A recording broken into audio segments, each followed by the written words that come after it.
start the session.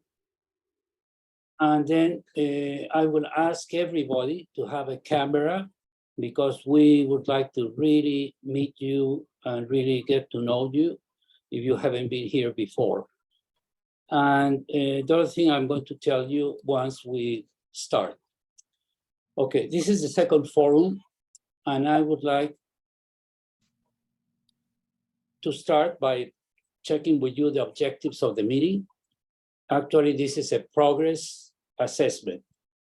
And then, as in any other forum, we would like to have all participants to have an opportunity to interact or at least to get to know each other, and then they can continue communicating and collaborating afterwards. The expected results are, for example, number one, to assess together how the mentorship is progressing, but I will very much welcome your advice about your experiences. And finally, the idea to start or to strengthen the networking and the net weaving. Net weaving is a networking with intention. Is you have a host or you have somebody who introduces people. It's like speed dating. So you get to know a lot about different people, and then you can choose if you want to talk to somebody. The agenda, first, I welcome all of you. Thank you very much for participating. The dynamics of the meeting are going to be basically time for yourselves to introduce yourselves and talk about your experience. The problem is that we have only 2 minutes per participant. In the case we don't have, let's see how many more people show up, because we can be a little bit lenient with the time if we have less than 14 people. Oh no, 14 people will be about 30. Okay. And then I'm going to share with you the results of the evaluation of 6 years, the last 6 years of Monty Pod. What is what we have achieved together, our mentees and all the mentors. And then we'll have some time for discussion or questions and answers, and then talk about the way forward. So this is the agenda. And I will give you an example of how we can introduce ourselves. We are going to have on the screen, we're going to have your profile projected so that you don't need to repeat everything that is on your profile. You can just mention a few points or talk about something that makes you unique or something about your country, anything that you will find interesting. But I will ask you to please try to limit yourself to the 2 minutes. And here I am. You can see I have a different shirt today. Looks similar, but it's a different shirt. And you can see my history there. While I talk, I'm going to tell you something not about my history, but about my story. First, I'm one of the few physicians. Well, we have here Dr. Masin and Dr. Romero, who are our colleagues. I don't know if somebody else who had the opportunity to work on AIDS. From the very beginning, I worked on AIDS for 21 years, and I was at CDC when the disease and the problem was discovered, even before we knew that it was a virus. And I have the opportunity to see this, not only the advancement in science and clinical work, but also the advancement from a societal perspective. And that is very important. And this is what our young people have lived with during the COVID pandemic. One day you are going to see, oh, that was there. Because that changed society globally, the same way AIDS did. Second, I was born in Mexico City, when my country had 20 million people. And years afterwards, by the 80s, just Mexico City had 20 million inhabitants. And the other thing important about Mexico City is that it was founded on a lake. For those who don't know, it was founded on a lake and continues to sink very slowly, okay? Because The lake is dry, but there's still soft soil. I live now in Fairfax, in a, what do you call them? Yeah, it's a hometown, a house town, which was built on a battlefield of the Battle of Chantilly, one of the first battles in the Civil War of the United States. Well, something really interesting about myself, if you had lived so many years, I met Bobby Wu. Bobby Wu is the son of Chinese migrants to this country, and they were our neighbors in Atlanta. And he was the 200 millionth baby born in the United States. But then the story gets even more interesting, because then I met the granddaughter of Dr. Luis Ruiz, a Peruvian physician who worked at the Pan American Health Organization. And that baby was the 300 millionth baby born in the United States, the daughter of a Peruvian father. And if I'm optimistic, I expect to live to be the 400 millionth baby born in the United States. And I hope it's also from another country, because this is the amalgam of what the United States is. Okay, that's my presentation. Anaili Vaquero, who is our program officer for more than 1 year, she's a survivor of the way I work, and she's going to tell you something about herself. She's very tough. Okay, well, tell them, Anaili, please. Okay. Hello, everyone. My name is Anaili Vaquero. I'm from Colombia. I'm living in Colombia. Currently, I study international business professional. I'm an international business professional. I've been the program officer of Multiple Mentor for 2 years now, and I've been also working with a nonprofit based in Washington, D.C. called Women Palante, that helps Latina women with their entrepreneurships, with their health in general. So, yeah, I don't know what else to say, but I think that will be it. Well, she finished university at a very young age, 2 years before she was supposed to finish. And she's very tough. So she's going to send you a message via chat, but you only have 15 seconds to finish your speech.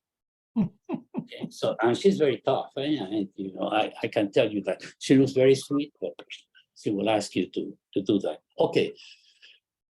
You remember we had an initial assessment in May of this year about what happened with the early sessions, and we were asking about the technical and time aspects of the meetings, the synchronization, satisfactory time zone, the technical quality, and also your interpersonal communication, exchange of ideas and information. If you started talking about what would you expect as the results of the mentorship, and then the chemistry between mentee and mentor, if you were satisfied with the match, if your sessions were useful, because if they are not useful, well, there's a problem. And then an idea of what do you think the prognosis is going to do for you. I'm talking mostly to the mentees. And these are the results. We didn't match mentor and mentee responses. Okay, although now we know who the mentors are and the mentees are. Before everything was anonymous in the first years. And just look at the red, and the red is yes, that all the responses were positive, the time zone, audio and video, good communication, ideas and information, discussion of goals, good chemistry, good match, useful sessions, and prognosis. And the green one is, of course, too early to tell. Some people had only had one session, and it was too early to tell. And there were only one or two people who said no. And that person has already been matched with somebody else. Okay, so one thing that I must tell you is that compliance with the evaluations we take very seriously, and the compliance was 82% for mentees and 2/3 for mentors. Usually it's the other way around. Usually the ones 90% of mentors respond, and only 60% of mentees respond. And this is just a reminder of what I use with my mentees during the sessions: assess, discuss, agree. Assess where we are with the mentorship, and then discuss the new information, where we are in the progress of that. And sometimes we watch something together, or we review an article together. And I must be bored because I like music a lot. And sometimes we listen to music together. Remember, this is not only the technical part, but also the personal part of getting to know somebody younger or somebody older. And finally, we agree on the ways to address the issues that we identify and where we are. I know that all of you go through a similar process, at all your meetings, including if there are technical meetings or professional career discussions or personal growth questions. I think that's what I have to present to you now. Oh, something very important about mentors. I found this in a book by Rick Pasteur. He's a Dutch author, and I ask you, or actually encourage you, to buy this book, Grip, The Art of Working Smart. And in a small part of that book, he talks about asking for advice. And you have people who don't know much about the issue, and people who know a lot about the issue, people who don't know much about you, and people who know a lot about you. And this is for the mentees, for everybody. The people you know, your vague acquaintances, may not know much about you and may not know much about the issue. Your friends and family know a lot about you because they have lived with you 50 years, 20 years, etc. But they may not know about the issue, but they know about you. The experts, they don't know anything about you, but they know about the issue. That's why you ask them to give you information. But finally, the ideal mentor should know about you as much as possible, and then know about the issue. I don't mean having the same specialty, but knowing how to approach work and how to grow personally based on his or her experience. So I stop here, and then I pass the microphone to all of you. And Anaili, let me stop sharing my screen. And Anaili is going to ask, in the order that she has the slides, the people to tell us something about themselves. Yeah, so the first one is Dr. Poncelet. Dr. Poncelet, and you know, Jean-Luc, you have the information there. You can highlight something, or you can go back. Okay. Whatever you want. Well, thank you. Thank you very much. Working in emergency, so you have to throw yourself in the pool on the first second. Yeah, so I guess you can hear me when I see your face. So I'm Jean-Luc Poncelet. I'm from Belgium. From Belgium, you never know why people don't know our country. It's very small, so there's all the reason not to know it. But we have the Belgian French fries that exist in the world.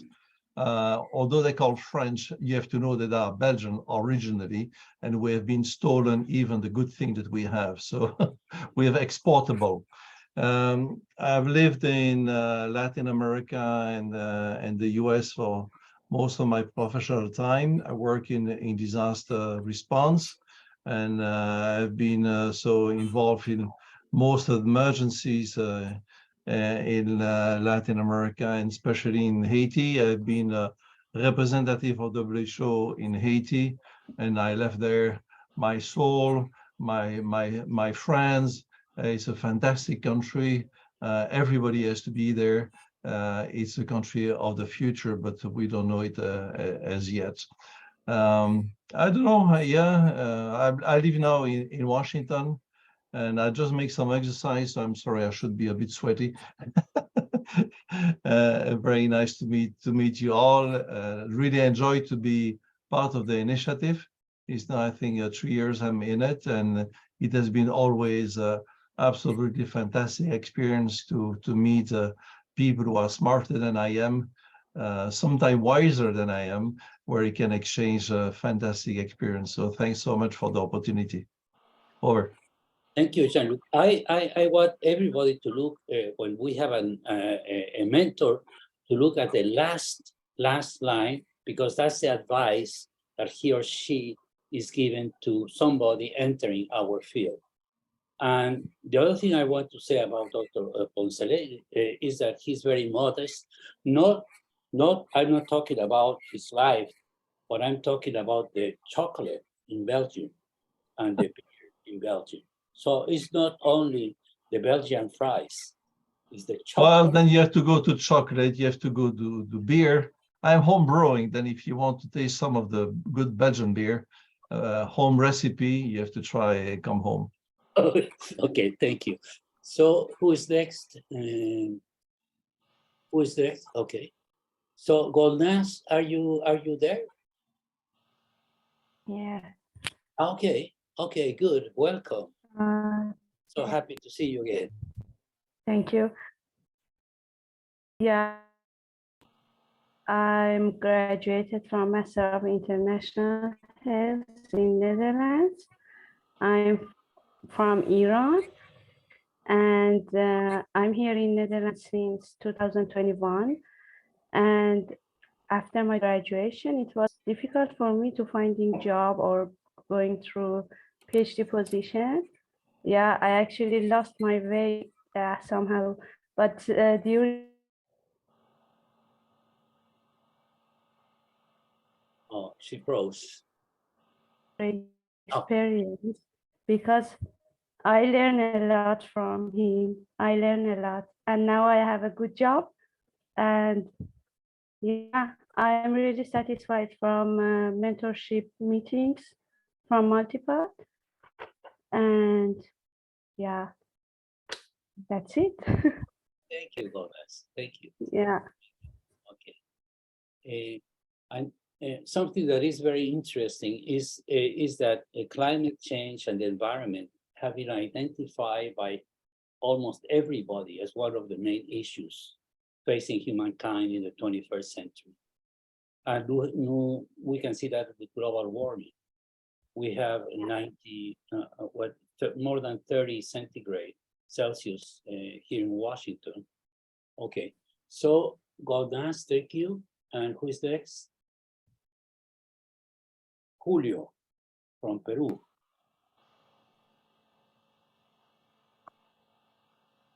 Hello again, everybody. I'm Julio.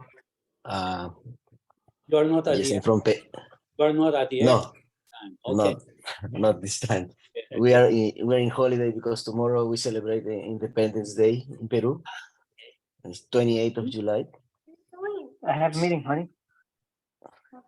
Yeah, So be back in a minute. well, about me, I'm graduated in endangered species management. I'm a veterinarian. After that, I made a endangered species management graduate certificate in Darrell Zoo. Then I started working in disaster risk management, where we manage projects all around the country from the Ministry of Agriculture. Then I quit my job to make a Master of Science in cognitive methods in University of Glasgow. Well, after that, I returned to Peru and I started working again in the Ministry of Agriculture, working also in disaster risk management. We have here a lot of problems with frozen, floods, droughts, and environmental issues. So, well, we manage the livestock and agriculture part of the program, trying to reduce the losses of all the farmers, the small farmers. I recently changed my job just 2 months ago, so this was a great part with my mentor. She gave me a lot of advices in this transition to the new job because they offered me many positions. Now I'm the head of a unit of agricultural chains. Yeah, agricultural chains. It's very different what I've done before because, well, you know, I'm a veterinarian, but now I'm trying to develop programs in crops in agriculture. So I've been working in ministry like 5, 6, no more, sorry, like 8 years now, and I have some expertise working with projects. Recently, I got some funding for my new unit, which is great because we didn't have much. Okay, Annalie, 20 seconds. And I just had a trip to Vietnam recently where I had to make some presentation from APEC, Asian Pacific Corporation, which was also great and very difficult to make. So that's it for now. Thank you. Wonderful, wonderful. Thank you, Julio. We have 3 veterinarians, and the 3 of them are from Peru. Excellent, excellent, working on One Health. And we also have 2 mentors from Peru. So we are very happy. Thank you. Sandrina, how are Hello. you? Okay, good to see you again. Thank you. Nice to be here. So yeah, I just came back from Ghana. So I'm now in Berlin, and while you might have heard it, while the rest of Europe is suffering from incredible high temperatures and bushfires, we anyhow managed to have less than 20 degrees. So, and as this is a problem in Berlin, like yeah, once in a while, like I usually run away to West Africa, to Ghana, where I just spent the last 2 months in the rainforest to tackling 2 different projects. And I was like, it was making me absolutely happy because I love to work in the field. And like one was going through the rainforest that it's supposed to become a national park, so to protect it from illegal mining and from Chinese mining activities, where we met a lot of cocoa farmers and it was absolutely amazing. And the second one was a project on maternal mortality, that it's, and we finally achieved it to set up a program there with the Ghana Health Service to make some, like, I'm actually a filmmaker, so I'm trying to bring together film and science because I think like both can like do a lot of good for each other. And so yeah, we actually made it to use our film about midwives, traditional midwives and schooled midwives in Ethiopia to show it in Ghana, and to bring traditional midwives and trained midwives, medical trained midwives together and have a discussion, and also mothers to make everybody understand where are the problems. So, and we achieved now to have a collaboration with Ghana Health Service. And 2 days ago, I actually got a letter saying that the Public Health Institute of Switzerland is very interested in cooperating and using this opportunity in setting up a paper and writing a paper. And I'm really, really excited in this because I think the last time I participated in writing a paper is 10 years ago. I'm really looking forward to that. Okay, Sandrina, thank you very much. I have one question for you. Who took the pictures? Which pictures? Some pictures in which we can see, when you were in Ghana, somebody took pictures of you. On me. I actually took a lot of pictures, and I mean, like I was there with 2 filmmakers in the bush, so actually there are a lot of pictures. I think this is something that is evident when you're walking around with filmmakers, that there will be a lot of pictures. Okay, great. Okay, thank you. because I saw some wonderful pictures in LinkedIn, and I thought you had taken the pictures. Okay. So, Dr. Christian, Hello, Fernando, do you hear me? yes, very well. Yes, okay. I am the other Belgian of the group today with Jean-Luc Poncelet. After working a few years in Belgium as family doctor, I went to the south, first to Africa, mainly Congo, and then to Latin America, mainly Bolivia and Chile. And I work for two main organizations. First for the Belgian Cooperation Agency, and then for the WHO, or especially Pan American Health Organization, PAHO. A person that was the link between both was Mirta Roses, that you know probably. When I was in the Belgian cooperation, I was posted to the representation of PAHO in La Paz, Bolivia, and she was the representative in La Paz. And then I worked for PAHO, and there she was the director of the PAHO, and she posted me in La Paz as representative of PAHO for Bolivia. So these both aspects are linked by Mirta Roses. What I would say is that being a Belgian, actually I was born in Africa. And so I'm very sensitive to all the aspect of interculturality, and I think it's very important to know cultures.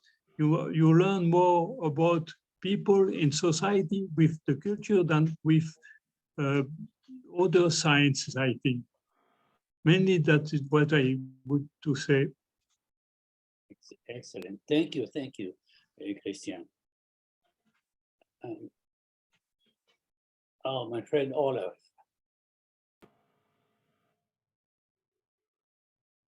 Hello? He may not be here. Yeah, I think he's not here. Okay. He's been with us for a long time, and my very good friend Ronald.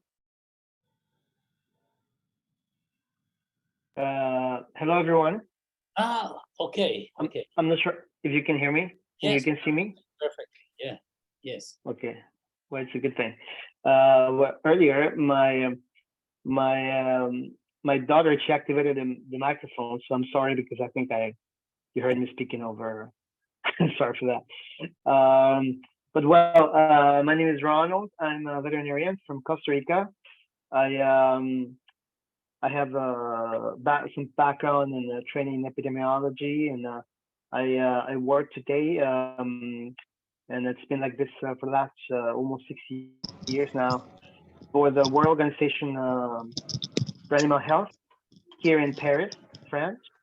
And I'm really proud to be part of this program because when I talk to key people I recognize as potential mentors, I'm always very proudly speaking of this program because I believe this is a powerful tool to share your life experiences and make people, go beyond.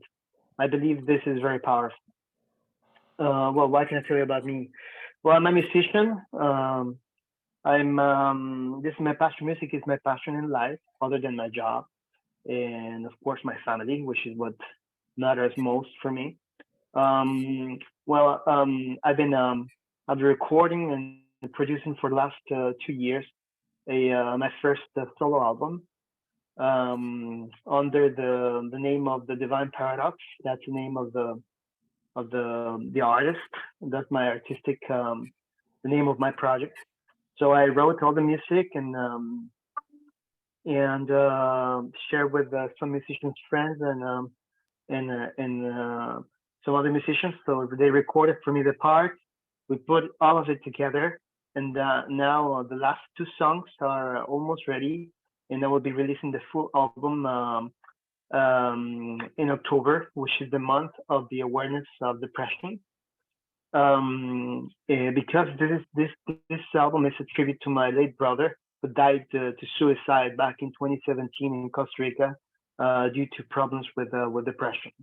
So in this album, I tell his story, and I try to send a positive message to people suffering from depression. And well, anyways, I hope maybe one day it will be available. Maybe in the I know there's a corner in the website. Correct me if I'm wrong, Fernando.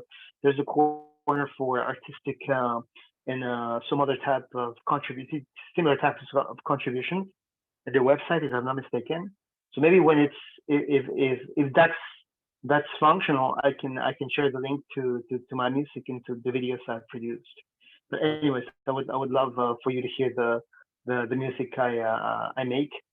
And well, music is my passion, and I would really love to spread the. So I have a motto for my music, and my motto is spread the message of hope, because I believe depression is a big deal. We don't pay as much attention as we should, and every one of us knows someone, because 1 in 5 people in the world are affected by this tremendous disease, and this condition is very delicate, and if we are more aware of it, we can share information and perhaps detect early people who may need some help. Anyways, there's just a few words to share with you guys. Thank you, Ronald. You preempted my speech on your musical talent. I was going to tell everybody about that. But one thing that is very important about Ronald is that the whole country of Costa Rica is very proud of him as a scientist, as a veterinarian, and as somebody who was able to reach the highest technical and professional level, and speaking French and English and Spanish fluently, and now his talent for music. So thank you, Ronald. And now, who else? Oh, my friend Jose, Don Jose Romero Key. Thank you. Well, a pleasure to be here. Thank you. And I guess as a context, I had the privilege to work with Don Fernando and with Rafael Macin at PAHO on HIV prevention a couple of years ago. And I just want to focus on the word prevention, because prevention has to do with behavior, and we worked with collective behavior. So the challenges of doing change of behavior in HIV were fantastic, especially at that time. I'm a sociologist, so it was really wonderful to be able to work in an interdisciplinary way and really push forward some different frontiers, which we worked on then, and I still believe that they're very valid. But when I was seeing the program for today, I saw that we had the opportunity not only to mention what is in our resume, but to say something that no one else knows about us. So I decided to take on that opportunity, if I may, and share something that very little people know about me. My family has a foundation that works on 19th century history. And its focus is recuperating 19th century archives and then developing a original historical research on the basis of those archives. So suddenly COVID came and no one wanted to work in the foundation. So they offered me the possibility of being the general secretary of the foundation during COVID. And I decided to take it on. Suddenly I had 3 years it lasts 3 years to do something. And I jumped into fundraising. I went into understanding other research centers. I had to go into 19th century photography and see what that meant, no? And I think that the biggest challenge, which was great fun, was really taking on the experience of what it means to go from private to public. What it means to develop models, when you're challenged with these elements, so that, we can take history out of the boxes, history out of the closets, and make them known. And I guess I just want to finish this by saying that we just got a financing for our first book, which we're very excited about. And the book is on the relationship of Mexico-US 19th century, the diplomacy of information. So we'll be working on that. And thank you for the opportunity of sharing this with you. Thank you, Don Jose. The Duke University in North Carolina has a very, very strong Latin American department. And they had published, this is the second edition of the Mexico Reader, where they have original documents that have to do with history, with politics, with art in Mexico. And perhaps you can get that book and link with them. It's called the Mexico Reader. And they have also Brazil and other countries, but the Mexican is really good, the Mexico Reader. Okay, thank you. Thank you. And then Atunde Ahmed, can you tell us which one is your first day?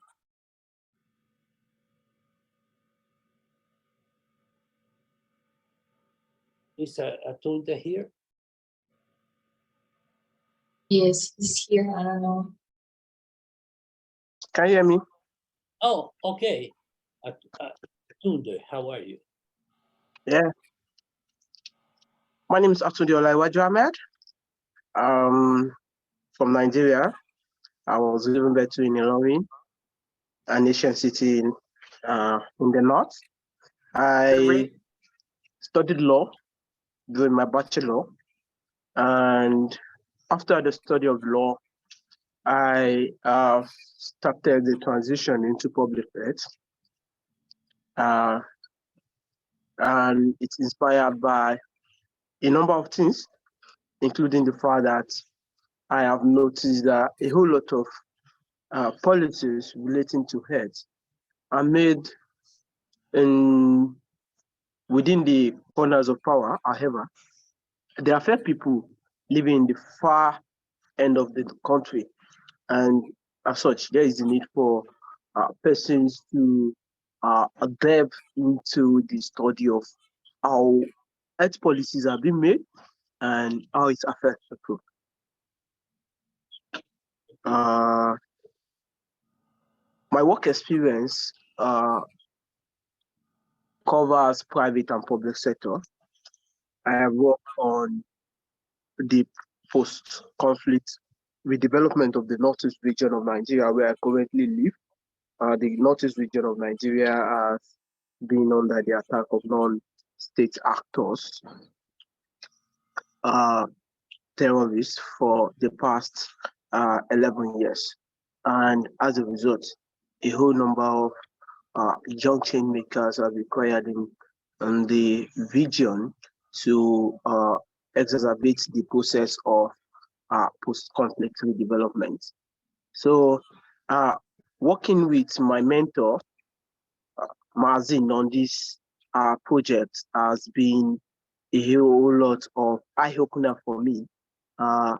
The chemistry is there, and I must acknowledge the fact that he has put a whole lot of effort into studying who I am, what I want, and my efforts towards catalyzing my career in the public sector. Thank you very much. Thank you, Atunde. Thank you. Nigeria is one of the countries that has sent us the largest number of mentees. We have had about 30, 31 mentees from Nigeria. Okay, so, Dr. Pia, welcome. I think she's not here. She's not here, okay. How many people do we have? 1, 2, 3, 4. 4 more. So, Chisom,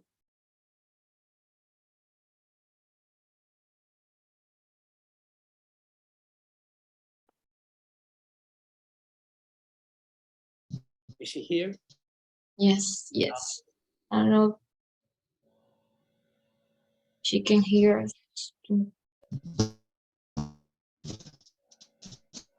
Time to have a problem with connection. Everyone. Yes, I'm here. Can you hear me?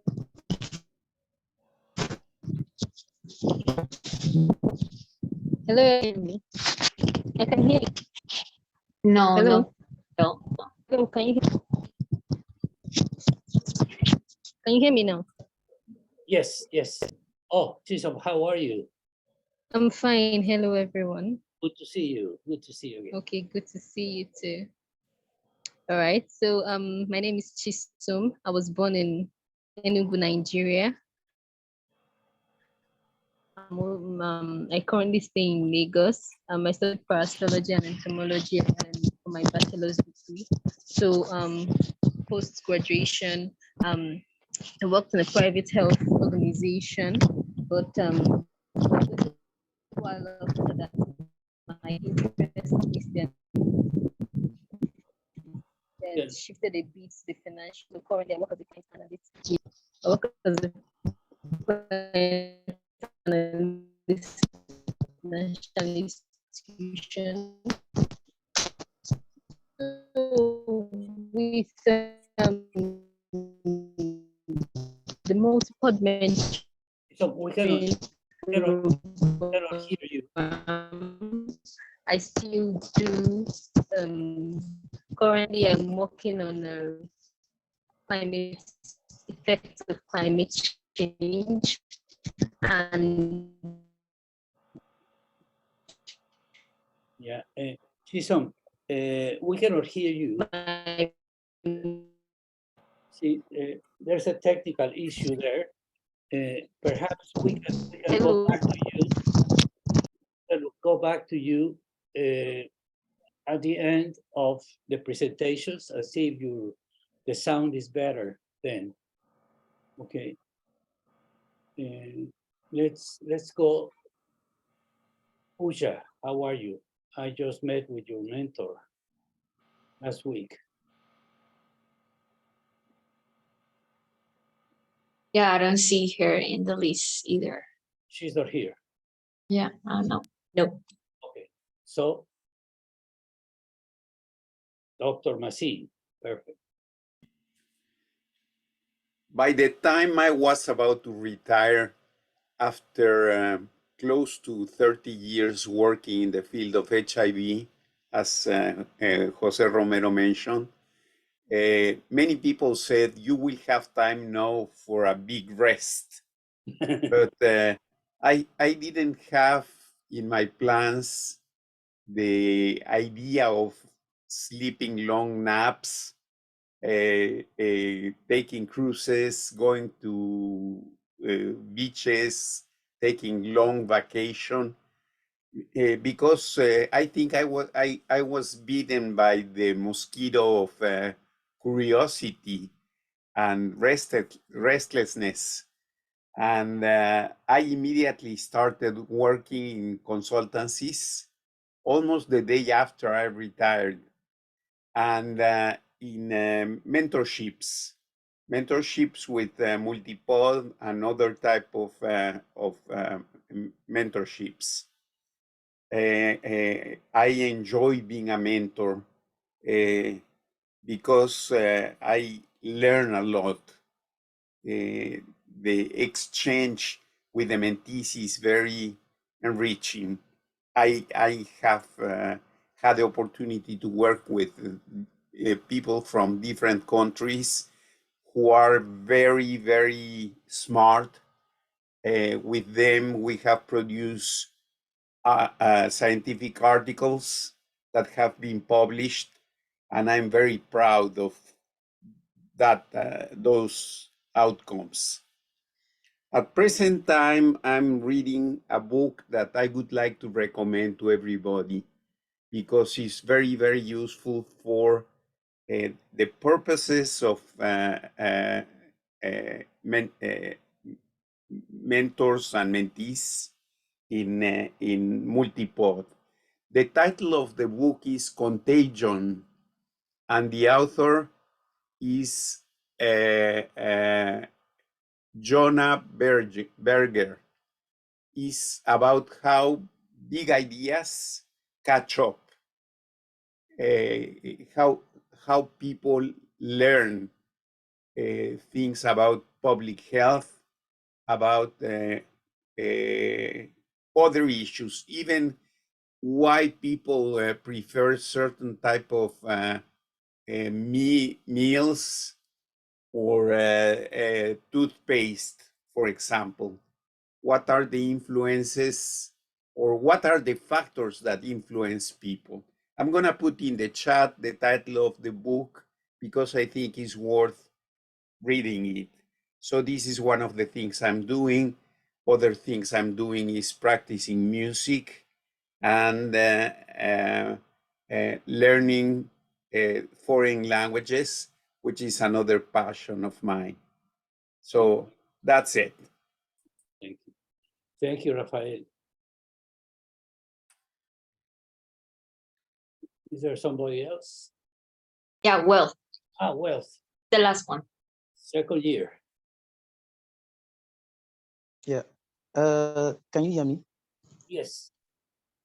Okay. Yeah. So good evening, everyone. Good evening.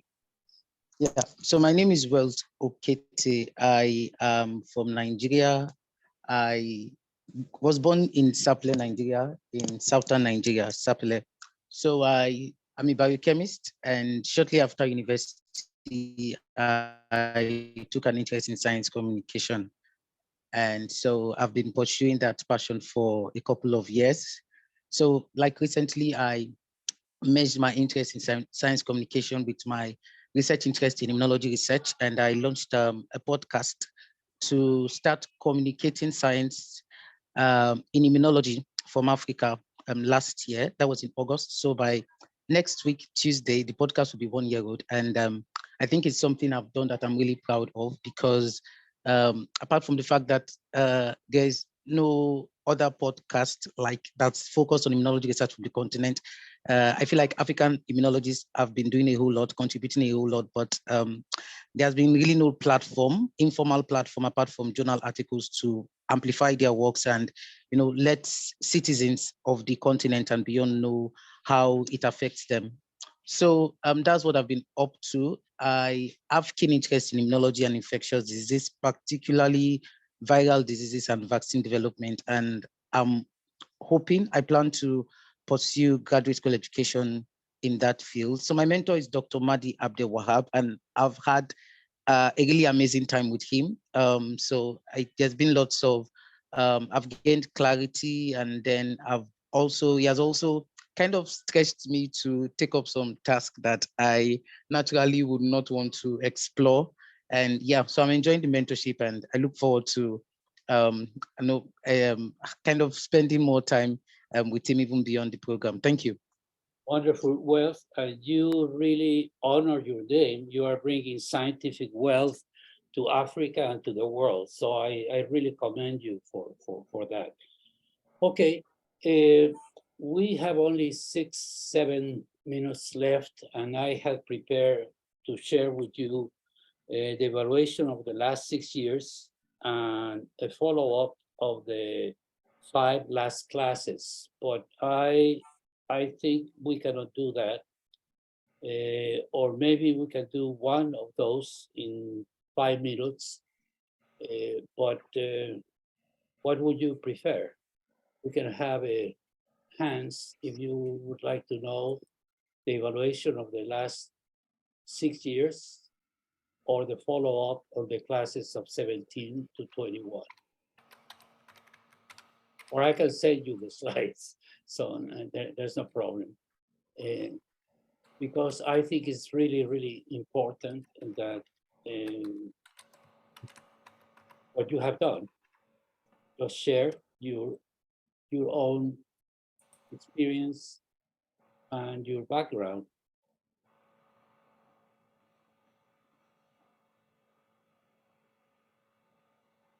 Dr. Mora says that he would love to hear the info on the evaluation. evaluation of the last 6 years. Okay, I will do very fast. There are only a few slides about that. And you can see my screen now. Yes. Very rapidly. The scale for the evaluation, the usefulness and the effectiveness is 1 to 7, no value all the way to excellent. I don't know if you can see that well. And the 6-year total is 5.8 between good and very good. And the effectiveness is good. But let me show you something that is really interesting. The way that the usefulness and the effectiveness descended during the years of the pandemic. I don't want to say that the pandemic had too much to do with this, because we have been doing the video mentoring for a long time. But there may be other factors, and I won't discuss them with you because we are doing a thorough analysis of the classes and see what happened. Okay, 6 years of evaluation, the proof of the recipe is in the pudding. The one below is the one that I would like to show you, because here the numbers are larger, and you can see that the qualification of the grade of excellent was given by 1/3 of both mentees and mentors. And effectiveness was 25%, 1/4 of all of them. And here you can see the advance in the goals of the mentees. And here we included goals achieved, almost achieved, or in progress. Not only goals achieved, because some of them are achieved the following year, or some of them are achieved when people return to the program. But we have put 60% as the threshold to consider that we have had an advance in the goals of the mentee. And here you see the difference. It's very interesting that mentors, these are not matched. Mentors and mentees are not matched. But you can see that mentees are slightly lower, except in 2022, than what the mentors qualify as advanced in the program. And this is something that we haven't done formally. But the main goals of our young people are finding pathways, getting a job, entering a higher education program, publish something, and other. And these are some of the criteria that I use, but I haven't shared with everybody, but I think we should standardize what we call initiated. We don't count initiated as any sort of progress or advancement. We start for in progress. So when people move from here to here, it's advanced. Move here from here is advanced. Here from here is advanced. And the achieve is how mentee has a clear answer to what am I going to do in the future with a flexible time limit. For jobs, is you receive a job offer. And for education, the acceptance into the program, this happens usually after the mentorship because they don't receive the communication until the following year. And then for any scientific document is when the document is accepted, which can also take a long time. Other usually are learn new concepts, increase self-confidence. And this is very important because especially for young women, this is what they say in their comments, that it was very important for them. They are more modest than our young men. And finally, okay, yeah, this is the same basically. It's pathways, job, academic, communication, other, and these are the results. But I wanted to show you this, and this is another important requirement of the program.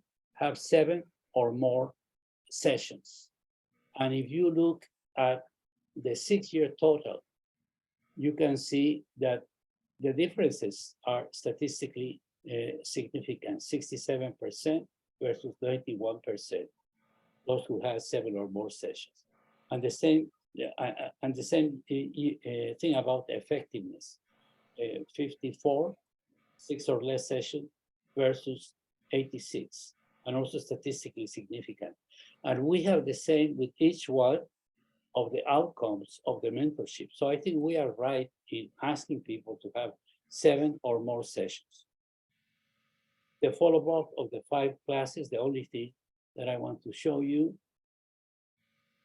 people, 77% of the multi-podiums would like to connect with others, 43% and 37% are considering that they could become mentors. And what we are looking for is the long-term impact of the program. And here you can see that 72%, oh, I don't know why, 72% said yes. No, I'm sorry, 77% said yes, as far as the impact of the program in their professional, academic, and or personal lives. And this is important because most programs don't do this, and they don't know. Most mentoring programs don't do this kind of evaluation. And what we are most proud of is that from 93 to 100%, we recommend the program to other people. So this is what I wanted to show to you. And the last message and the reason why we want to conduct this fora and why we are trying to follow up on your careers and your life, because we're interested in you, but also because we know that you have the obligation to make an impact in whatever field of work you are going to develop yourself and help other people. And here I want to show you some of the ideas. And one of the ideas is to try to initiate a transgenerational intelligence network, a think tank that would be multicultural, transgenerational, and interdisciplinary. And what we are weaving now is a tapestry, a blend of intelligence and talent, a network of action and ideas, a community of well-rounded professionals, and a tapestry of disciplines, countries, and generations. And this is what we would like to leave as a legacy of Multipod. What about the next years, the next 20 years, that we can build this kind of network and a core group to share intelligence, to be able to address not only the problems, but the issues of the 21st century. And this is to be continued. This is to be continued. So my question to you is if we should have a fora, you can send us a note or a message if you would like to have this kind of fora, or if you would like to have something more technical, or even a book club in which you don't need to read the book. The person suggesting the book will give you a summary of the book, and then everybody can talk about the issues raised by that book, even if you haven't read it, based on your own experience and your own opinions. That would be easy for everybody. You will learn and you will teach at the same time. Okay, I need to end the session now, and I'm sorry that we didn't have time for more comments. It was really, really interesting, and I'm very, very appreciative of your participation and your sharing information about yourselves that we will remember. And thank you very much, everybody.